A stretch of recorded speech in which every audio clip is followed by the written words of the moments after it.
నమస్తే, welcome to my channel జ్యోతిష్యలయలు. ఇప్పుడు పరాభవ నామ సంవత్సరం నడుస్తూ ఉంది. పరాభవ నామ సంవత్సరంలో జూన్ 2వ తేదీ 2026 జూన్ 2వ తేదీ తర్వాత బృహస్పతి అంటే దేవగురువు. ఈయన సాధారణంగా ఎంతో అదృష్టాన్ని కలిగించే గ్రహమని జ్యోతిషశాస్త్రంలో తెలుపబడి ఉంది. అంటే ఈ బృహస్పతి ఎవరి జాతకంలో అయినా సరైన స్థానంలో ఉంటే దైవానుగ్రహం కలిగి ఉంటుంది. ఎటువంటి ఆపదలు కలిగినా కూడా ఈ బృహస్పతి యొక్క ప్రత్యేక వీక్షణ ద్వారా లేదా బృహస్పతి వారి యొక్క జన్మజాతకంలో సరైన స్థానంలో ఉండడం ద్వారా ఎటువంటి ఆపదల నుండి అయినా రక్షిస్తాడు అని జ్యోతిషశాస్త్రంలో తెలుపబడి ఉంది. ఆ విధంగా అటువంటి శక్తివంతమైన అతి అద్భుతమైన అదృష్టం కలిగించే బృహస్పతి జూన్ 2వ తేదీ నుండి మిథున రాశిలో నుండి కర్కాటక రాశిలోకి ప్రవేశం జరుగుతుంది. సో ఇప్పుడు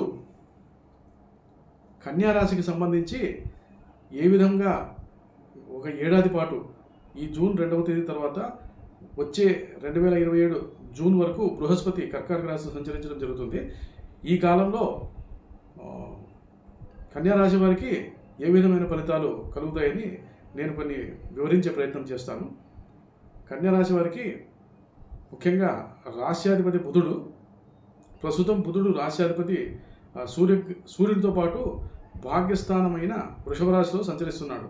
అంటే రవి బుధ గ్రహాలు వృషభ రాశిలో స్థితి పొంది ఉన్నాయి ప్రస్తుతము. ఈ కన్యా రాశి వారు ఉత్తర 2, 3, 4 పాదాలు, ఉత్తరా నక్షత్రము 2, 3, 4 పాదాలు, హస్త నక్షత్రము 1, 2, 3, 4 పాదాలు, అదేవిధంగా చిత్తా నక్షత్రము 1, 2 పాదాలు. ఈ నక్షత్ర పాదాలు కలిగిన వారు కన్యా రాశి పరిధిలోకి వస్తారు. సో వీరికి సాధారణంగా ఇప్పుడు ప్రస్తుతం ఉన్న గ్రహస్థితి ఏ విధంగా ఉందంటే, కన్యా రాశి నుండి 6వ స్థానమైన కుంభరాశిలో రాహు స్థితి పొంది ఉన్నాడు. 7వ స్థానం అంటే 7వ స్థానంలో పంచమ షష్ఠాధిపతి అంటే 5, 6 స్థానానికి ఆధిపత్యం వహించే శని 7వ స్థానంలో 7వ ఇంట్లో సంచరిస్తున్నాడు. అంటే మీనరాశిలో శని సంచరిస్తున్నాడు. తర్వాత మేషరాశిలో అంగారకుడు అంటే 8వ స్థానాన్ని అవుతున్నాడు. అంగారకుడు కన్యా రాశికి 8వ అధిపతి 8వ స్థానంలోనే స్థిరపడి ఉన్నాడు. మరో 25 రోజుల వరకు జూన్ 23, 24వ తేదీ వరకు ఈ అంగారకుడు అంటే కుజగ్రహము అష్టమాధిపతి అవుతున్నాడు. తృతీయ అష్టమాధిపతి ఆయన 8వ స్థానంలోనే స్థితి పొంది ఉంటాడు. దాంతోపాటు వృషభ రాశిలో ప్రస్తుతము రవి బుధ గ్రహాలు వృషభ రాశిలో అంటే భాగ్యస్థానమున స్థిరపడి ఉన్నారు. దాంతోపాటు 10వ స్థానంలో బృహస్పతి శుక్రాచార్యుడు, గురువు శుక్రులు 10వ స్థానంలో స్థితి పొంది ఉన్నారు. తర్వాత కేతు గ్రహము సింహరాశిలో 12వ స్థానంలో ఉంది. రాహు కుంభరాశిలో 6వ స్థానంలో స్థితి పొంది ఉన్నారు. ఇది ప్రస్తుతం కన్యా రాశికి ఉన్న గ్రహస్థితి. ఇప్పుడు కన్యా రాశి వారికి ఆర్థికపరమైన అంశాలు కొద్దిగా ఎదుగుదల కనిపిస్తూ ఉంది. ఏదైనా ఆదాయ మార్గాలు పెంపొందించుకోవడము, కొత్త వృత్తి ఉద్యోగాల వైపు ప్రయత్నాలు చేస్తే వాటి విషయంలో సఫలీకృతం అయ్యే అవకాశం ఉంటుంది. ఎందుకంటే బృహస్పతి వీరికి సప్తమాధిపతి, చతుర్థ సప్తమాధిపతి 10వ కేంద్రంలో స్థితి పొంది ఉన్నాడు. దీని కారణం చేత అక్కడ శుక్రగ్రహంతో కూడా కలిసి ఉన్నాడు. ఈ కన్యా లగ్నం కన్యా రాశి వారికి ద్వితీయ భాగ్యాధిపతి అంటే అదృష్టాన్ని కలిగించేవాడు శుక్రాచార్యుడు. సో అటువంటి శుక్రాచార్యులతో ప్రస్తుతము బృహస్పతి కలిసి ఉండడం చేత నూతన అవకాశాలు అందిపుచ్చుకోవడము, వృత్తి ఉద్యోగాల పరంగా కానీ వ్యాపార పరంగా కానీ ఏదైనా మంచి ఐడియాలు రావడము, దాన్ని ఏదైనా వారు అమలు పరిచే ప్రయత్నం చేస్తే సఫలీకృతులు అయ్యే అవకాశం ఎక్కువగా కనిపిస్తుంది. దాంతోపాటు ఆదాయ మార్గాలు కూడా కొంచెం కొద్దిగా అభివృద్ధి అయ్యే అవకాశం ఉంది. మీరు ఏదైతే వృత్తి వేరు ప్రవృత్తి అంటారు, అంటే అడిషనల్ ఇన్కమ్, మీరు చేసే వృత్తి ఉద్యోగాలు కాకుండా ఇతరత్రా ఏదైనా ప్రయత్నాలు చేస్తే ఆదాయ మార్గాన్ని అన్వేషించడం ద్వారా దాన్ని పొందగలిగే అవకాశాలు ఎక్కువగా కనిపిస్తున్నాయి. అదేవిధంగా ఇప్పుడు ముఖ్యంగా దశమాధిపతి అంటే వృత్తిపరంగా బుధుడు దశమాధిపత్యం వహిస్తాడు ఈ కన్యా రాశి వారికి. బుధుడు రవిగ్రహంతో పాటు ప్రభుత్వకారకుడైన రవిగ్రహంతో పాటు భాగ్యస్థానంలో స్థితి పొంది ఉన్నాడు. భాగ్యస్థానం అంటే సాధారణంగా అదృష్టాన్ని తెలియజేస్తుంది. అవకాశాలను ఏదైనా కొత్త నూతన అవకాశాలు అందిపించుకోవడము, తద్వారా ఏదైనా లబ్ధి పొందే అవకాశాలు ఉంటాయి వృత్తి ఉద్యోగాల పరంగా. ముఖ్యంగా వ్యాపార వర్గాలు కూడా నూతన వ్యాపారం ప్రారంభించడానికి లేదా ఉన్న వ్యాపారాన్ని విస్తరించడానికి, అంటే ఏదైనా బ్రాంచెస్ ఇతర శాఖలుగా బ్రాంచెస్ ఏదైనా ఓపెన్ చేయడానికి కూడా ఇప్పుడు సరైన కాలము. జూన్ 2వ తేదీ తర్వాత బృహస్పతి కర్కాటక రాశిలోకి వచ్చిన తర్వాత అది ఆయము అంటారు. అంటే బృహస్పతి లాభస్థానంలో ఉచ్చస్థితిలో ఉంటారు ఆయన కర్కాటక రాశిలో. సో లాభస్థానంలో అంటే 4వ స్థానానికి 7వ స్థానానికి ఆధిపత్యం కలిగిన బృహస్పతి కన్యా రాశి వారికి 11వ స్థానాన్ని మామూలుగా ఆయువు అంటారు, ఆయము అంటారు. సో అంటే ఆదాయము అని అర్థము, ఏదైనా లాభం కలిగించే స్థానం అని అర్థము. సో అటువంటి 11వ స్థానంలో బృహస్పతి సంచరించడం ద్వారా ఒక ఏడాది పాటు మంచి లాభాలు గడించే అవకాశం ఉంటుంది వ్యాపారస్తులకు కూడా. అలాగే ఉద్యోగస్తులకైతే కూడా ఏదైనా ప్రమోషన్లు రావడము, ఇంక్రిమెంట్స్ ఏదైనా ఉంటే రావడము, సహోద్యోగుల లేదా వారి పై స్థాయిలో ఉన్న అధికారుల యొక్క మన్నలను పొందగలగడము, ఇటువంటి అవకాశాలు కూడా కనబడుతున్నాయి. దాంతోపాటు విద్యార్థులకు కూడా 4వ స్థానానికి ఆధిపత్యం కలిగిన బృహస్పతి 10వ స్థానంలో స్థితి పొంది 4వ స్థానాన్ని చూడటం ద్వారా విద్యార్థులకు కూడా తాము అనుకున్న కోర్సుల్లో సీటు సంపాదించడము, ఏదైనా పోటీ పరీక్షల్లో నెగ్గుకు రావడము, ఇటువంటి ఫలితాలు కూడా శుభ ఫలితాలు కనిపిస్తున్నాయి. కొద్దిగా శ్రమించినా కూడా మంచి అవకాశాలు వీరు పొందే అవకాశం ఉంది. విద్యార్థులకు కూడా చాలా అనుకూలమైన కాలమనే చెప్పవచ్చు. టెక్నికల్గా అంటే సాంకేతిక విద్యను అభ్యసించేవారు, ఐటీ రంగం వారు, వీటికి సంబంధించి కూడా మంచి అద్భుతమైన ఫలితాలు కలిగే అవకాశం ఉంటుంది. తర్వాత ఫ్యామిలీ పరంగా అంటే వీరికి సప్తమాధిపతి బృహస్పతి అవుతున్నాడు. ఈ కన్యా రాశి వారికి 7వ స్థానానికి ఆధిపత్యము బృహస్పతికి వచ్చింది కాబట్టి ఆ బృహస్పతి ఇక్కడ వీరికి 10వ స్థానంలో స్థితి పొంది ఉన్నాడు. బృహస్పతి కొద్దిగా కేంద్రాధిపత్య దోషం కలిగిస్తాడని జ్యోతిష శాస్త్రంలో తెలుపబడింది.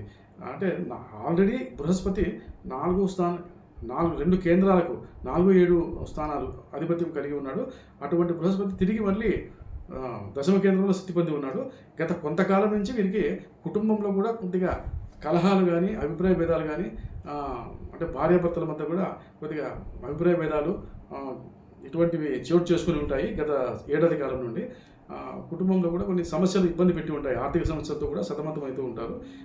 ఇంటి వాతావరణం కూడా అంటే వీరు ఏదైనా ఇన్వెస్ట్మెంట్స్ కానీ, ఏదైనా డబ్బు మదుపు చేయడం విషయం కానీ, లేకుంటే ఆదాయం ఏదైనా ఇతర మార్గాలు ఏదైనా ఆదాయం వచ్చినా కూడా ప్రాప్తించిన ధనప్రాప్తి, అది దాని విషయంలో ఎలాంటి నిర్ణయం తీసుకోవాలో సరైన నిర్ణయాలు తీసుకోకుండా అనవసరమైన ఖర్చులకు వృధా అయి ఉంటుంది గత సంవత్సర కాలం నుండి.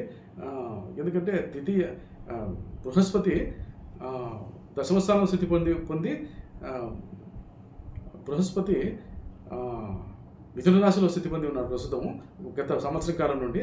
అక్కడి నుండి తులారాశిని చూడగలుగుతాడు. అంటే తులారాశి కన్యా రాశికి 2వ స్థానం, అంటే ధనభా కుటుంబ స్థానం అవుతుంది. సో ఆ విధమైన వీక్షణ బృహస్పతి 2వ స్థానం మీద కలిగి ఉన్నాడు కనుక ఈ విధంగా కుటుంబంలో భేదాభిప్రాయాలు కానీ, ధనపరంగా ఆర్థిక పరంగా ఏదైనా ఇబ్బందులు కలగడం కానీ, ఇటువంటి సమస్యలు వీరు ఎదుర్కొని ఉంటారు గత సంవత్సరం నుండి. ఇప్పుడు జూన్ 2వ తేదీ తర్వాత అటువంటి బృహస్పతి లాభస్థానంలో సంచరించడం ద్వారా 11వ స్థానంలో, అంటే కర్కాటక రాశిలో తన ఉచ్చస్థితిలో ప్రయాణించడం ద్వారా ఈ విషయాలకి అన్నిటికీ చెక్ పడుతుంది. అంటే చాలా మంచి అదృష్టం కలిగించే సంఘటనలు చోటు చేసుకుంటాయి. ఇదో అదృష్టం ద్వారా ఆర్థిక విషయాల్లో ఇటువంటి గతంలో ఉన్న సమస్యల నుండి బయటపడే అవకాశం ఉంటుంది. ఏదైనా అప్పులు తీర్చగలగడము, ఇతర ఆదాయ మార్గాలు కానీ, ఏ విధంగా అయినా డబ్బు ఆర్థికంగా కలిసి వచ్చి నిలదొక్కునే అవకాశం ఉంటుంది. అదేవిధంగా బంధువర్గం నుండి కూడా వీరికి కొద్దిగా సపోర్ట్ అనేది దొరుకుతుంది. మిత్రులు కానీ, బంధువర్గంలో ఉన్నవారు కానీ, ముఖ్యమైన స్నేహితులు ఎవరైనా వారికి సంబంధించిన సహాయ సహకారాలు అన్ఎక్స్పెక్టెడ్గా, అనూహ్యంగా ఏదైనా వారి సలహా కానీ, వారి యొక్క సహాయం ద్వారా వీరు ఆర్థికంగా కూడా లబ్ధి పొందే అవకాశం ఉంటుంది. తర్వాత ఏదైనా ఒక రాజకీయ రంగంలో ఉన్న ప్రముఖులతో కూడా ఏదైనా పరిచయాలు ఏర్పడవచ్చు. తద్వారా కూడా వీరికి ఏదైనా అవకాశాలు, నూతన అవకాశాలు కలిసి వచ్చే అవకాశం ఉంటుంది. దాంతోపాటు ఆరోగ్యము అయితే చాలా వరకు బాగానే ఉంటుంది. కానీ కొద్దిగా మైగ్రేన్ తలనొప్పి కానీ, జీర్ణకోశ సంబంధించిన సమస్యలు, బ్యాక్ పెయిన్ అంటారు, అంటే నడుముకు సంబంధించి వెన్నుముక, నడుము వీటికి సంబంధించిన సమస్యలు కొంతవరకు ఇబ్బంది కలిగించి ఉంటాయి. సాధారణంగా ఈ జూన్ 2వ తేదీ తర్వాత ఈ ఆరోగ్య సమస్యలు కూడా ఏమైనా కలిగి ఉంటే, గతంలో క్రానిక్ డిసీజెస్ ఏదైనా ఉన్నా కూడా, అంటే డయాబెటిక్ అంటారు, అంటే ఇటువంటి రక్తపోటు కానీ లేకుంటే షుగర్ వ్యాధి ఇటువంటివి ఏమైనా ఉన్నా కూడా ఇప్పుడు మంచి కంట్రోల్లో ఉంచుకోవడము, అదుపులో ఉండే అవకాశాలు కూడా ఉంటాయి. మంచి వైద్యుల యొక్క సలహాలు కానీ, మంచి వైద్యులు యొక్క సహకారం ద్వారా, వారి యొక్క ట్రీట్మెంట్ ద్వారా వీరికి మంచి ఆరోగ్య ఫలితాలు కలిగే అవకాశం ఉంటుంది. అదేవిధంగా కొద్దిగా వీరికి స్ట్రెస్ అధికంగా ఉంటుంది, అంటే శ్రమకు సంబంధించిన ఒత్తిడి అధికంగా ఉంటుంది. అందుకని వీరికి ఏదైనా మైగ్రేన్ కానీ, ఇటువంటి తలకు సంబంధించిన ఇబ్బందులు కొంతవరకు కలిగి ఉంటారు. దాంతోపాటు వీరికి సమాజంలో మంచి గౌరవ మర్యాదలు పెరిగే అవకాశం ఉంటుంది.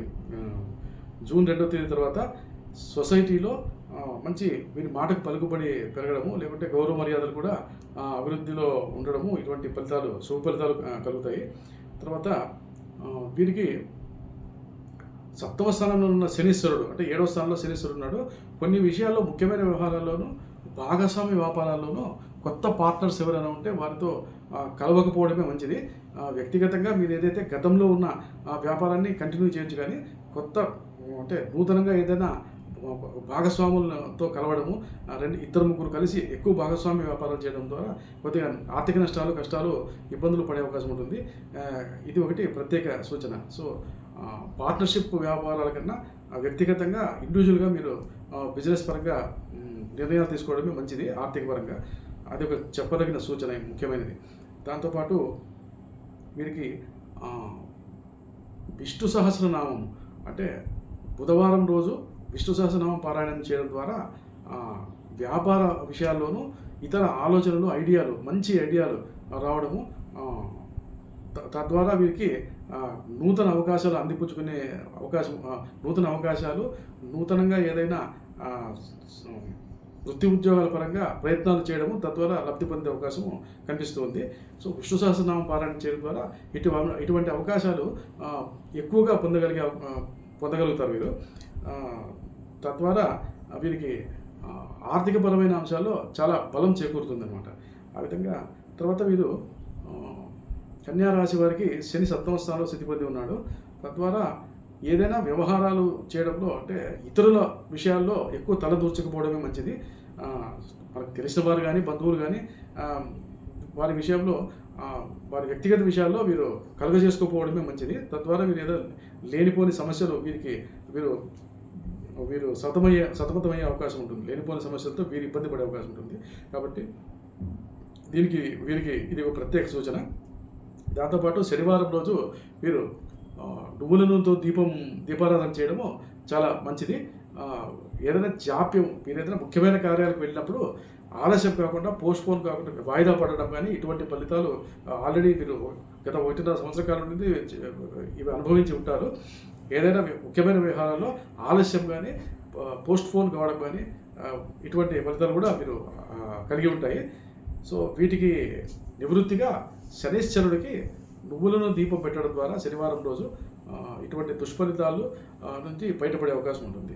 తర్వాత ఈ మిథున రాశి వారికి అదృష్టరత్నము ఎమరాల్డ్ అంటారు, అంటే జాతిపచ్చ అంటారు, దాని మాణిక్యము అని కూడా అంటారు, ఎమరాల్డ్ గ్రీన్. అటువంటి రత్నాన్ని ఉంగరం వేలికి కానీ, చిటికిన వేలికి కానీ ధరించడం ద్వారా చాలా అదృష్టాన్ని వీరు కలిగి ఉంటారు. ఎంతో అదృష్టం వీరికి వెన్నంటి ఉంటుంది. సో ఇది ప్రత్యేకంగా ఎమరాల్డ్ గ్రీన్, అంటే జాతిపచ్చను వీరు ధరించడము ప్రత్యేక సూచన. దాంతోపాటు వీరు ఎక్కడైనా వృత్తి ఉద్యోగాల పరంగా ఎక్కడైనా ఇంటర్వ్యూస్ వెళ్ళడం కానీ, లేకుంటే ఏదైనా పరీక్షలు, ఎగ్జామ్స్ రాయడానికి వెళ్ళినప్పుడు కానీ, విద్యార్థులు కన్యా రాశికి సంబంధించిన వారు గ్రీన్ కలర్ కానీ, వైట్ అంటే తెలుపు రంగు, ఆకుపచ్చ రంగు లైట్ బ్లూ కలర్ ఇటువంటి దుస్తులు వీరికి మంచి అభివృద్ధిని కలిగిస్తాయి అన్నమాట. అంటే కార్యజయము, ప్రయత్న కార్యసిద్ధి, పరీక్షల్లో మంచి మార్కులతో పాస్ కావడానికి అవకాశం ఉంటుంది. వీరు ఎంత చదివి శ్రమించి ప్రిపేర్ అయ్యి ఎగ్జామ్కు వెళ్ళినా కూడా ఇటువంటి ఆహార్యము అంటారు, అంటే వారి యొక్క దుస్తులు వాటి యొక్క ప్రభావం కూడా ఉంటుంది. సో ఇటువంటివి ధరించడం ద్వారా మీకు మంచి అదృష్టం కలుగుతుందని చెప్పవచ్చు. ఇది కన్యా రాశికి సంబంధించిన ఫలితాలు. ఓవరాల్గా కన్యా రాశికి జూన్ 2వ తేదీ తర్వాత బృహస్పతి కర్కాటక రాశిలోకి ప్రవేశించినాక దాదాపుగా ఒక సంవత్సర కాలం పాటు అక్కడ కర్కాటక రాశిలో స్థిరపడి ఉంటాడు. అది తన ఉచ్చస్థానం అవుతుంది. ఎంతో అదృష్టాన్ని కలిగించేకి బృహస్పతికి అవకాశం ఉంటుంది. సో ఆయన ఒక 2 నెలలు మాత్రము 2 మాసాలు నవంబర్ డిసెంబర్ 2026 ఆ 2 మాసాలు అతిచారంతో సింహరాశిలోకి ప్రవేశించడం జరుగుతుంది. అంటే కన్యా రాశికి అది వ్యయస్థానం అవుతుంది. ఆ 2 మాసాలు మటుకు చాలా జాగ్రత్తగా ఆర్థిక విషయాల్లో ఆచితూచి అడుగు వేయాలి.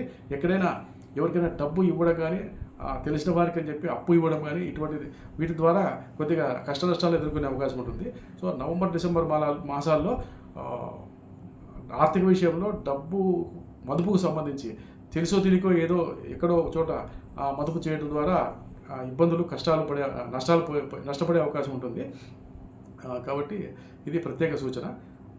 కన్యా రాశి వారికి ఓవరాల్గా చెప్పాలంటే ఈ జూన్ 2వ తేదీ తర్వాత ఒక ఏడాది పాటు చాలా మంచి అదృష్టకరమైన కాలం అని చెప్పవచ్చు.